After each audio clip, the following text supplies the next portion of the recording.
मानसि बेबायदिनो खेंख्रा खेंख्रि सानग्रा थायो बिथांमोननि थाखायनो मालाबा खहा जायो नाथाय बे खेंख्रा खेंख्रि सानग्रा मानसिफ्रा कन्ट्रिबिउसनथ' जेबो होनो हाया बिथांमोना माने माखासे उसुबिदाखौ लाबोयो आं जिफोर खोथाखौ बुंदो बिनि खामानिया दिनै नङा दिनैनिफ्राय 50-60 बोसोर सिगांनिफ्रायनो सोलिगासिनो दङ बर' थुनलाइ आफाद आरो दुलाराय बर' फरायसा आफाद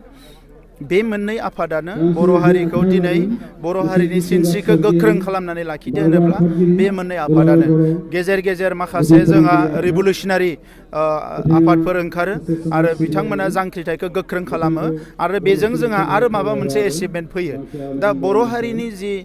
थांनाय 60-70 बोसोरनि जि साननाय हनाय मावनाय दांनाय आरो राजखान्थि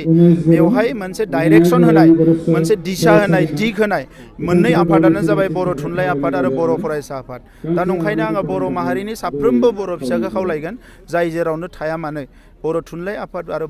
दुलाराय बर' फरायसा आफादनि फारसे अननाय सिबिनाय आरो मोजां मोननायखौ अरायबो दोननांगोन हारिनि सान्थौ सानस्रि हारिनि एजेन्डा हारिनि मिशन भिजनखौ लानानै आवगायलांबाय थानाय आफाद मोननैयानो बेनो आरो बेवहाय कुनु गुदुं गुसु मोजां गाज्रि थासारिया दुलाराय बर' फरायसा आफाद आरो बर' थुनलाइ आफादखौ मालाबाबो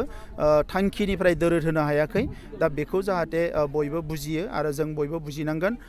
दिनै बड'फा उपेन्द्रनाथ ब्रह्मनि साननायनि जि मोनसे गुबै बिथांनि जि साननाय हनायमोन सानस्रिमोन बेजोंनो दिनै बर' हारिखौ जों दैदेननो नाजागासिनो दङ नंखायनो बर' हारिखौ गेरेमसा हारि माहारि महरै दानो जि आयदाफोरखौ गोख्रों खालामनांगौ बे आयदाफोरावनो जों खामानि मावगासिनो दङ दायो जिखुनु गंजि कलेजनि खोथाया गोबां बेरखांबाय थादों गंजि कलेजनि खोथाया थाबैनो जागोन बेवहाय माखासे एनरलमेन्टखौ लानानै मोननैसो इसु ओंखारदोंमोन नाथाय बेखौ जोङो सल्भ खालामनो हाबाय आरो खम दिननि गेजेरावनो बेखौ जों फोसावगोन अमर सिंह ब्रह्म आरो बे नैबे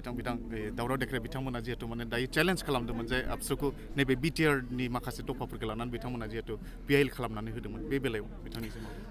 आङो बेफोरबायदि खोथाफोरखौ रायलायनो साना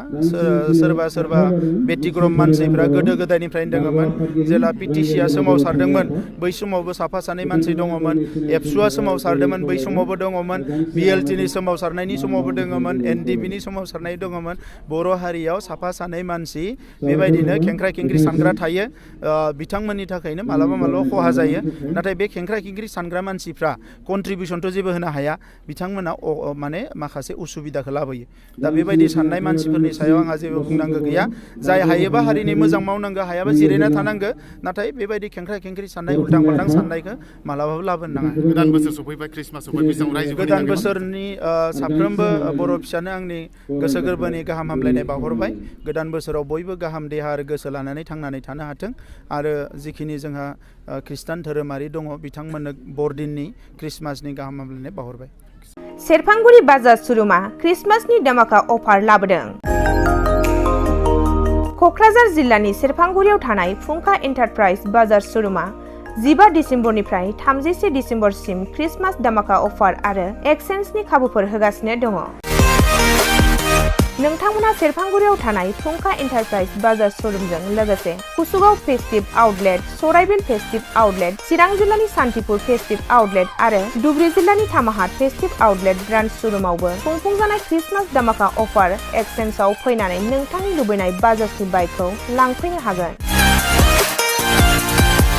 बाजाजनि बाइक सालायनो मोजां मोनग्रा रायजो राजाफोरनो फुंखा एन्टारप्राइज बाजार शोरुमा लोगोसे मोजां अफारफोरबो लाबोदों बेफोरनो जाबाय 90% लन गंनै हेलमेट फ्रि केस होनानै बाइक बायगिरिफोरनो 1000 रां केशबेक हरफिननाय जागोन आरो क्रिसमास दामाका अफार एक्सचेन्जजों लोगोसे बाइक बायगिरिफोरनो गांसे ब्लेंकेट फ्रि हरफानाय जागोन